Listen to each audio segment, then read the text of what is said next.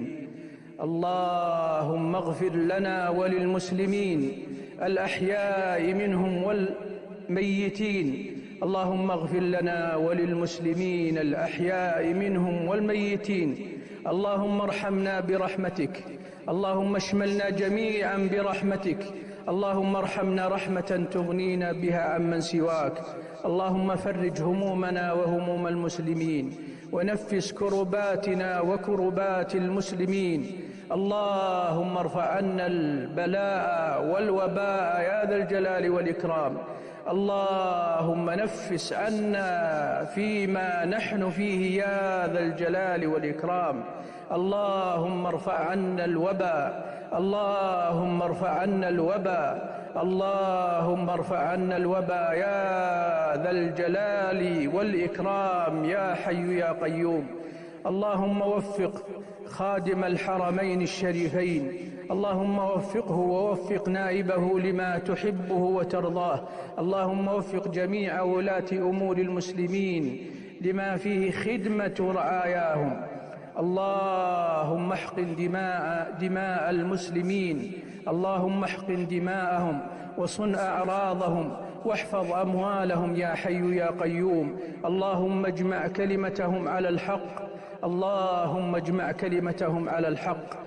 اللهم إنا نعوذ بك من زوال نعمتك وتحول عافيتك وفجاءة نقمتك وجميع سخطك. اللهم إنا نعوذ بك من جهد البلاء ومن درك الشقاء ومن سوء القضاء ومن شماتة الأعداء. وآخر دعوانا أن الحمد لله رب العالمين.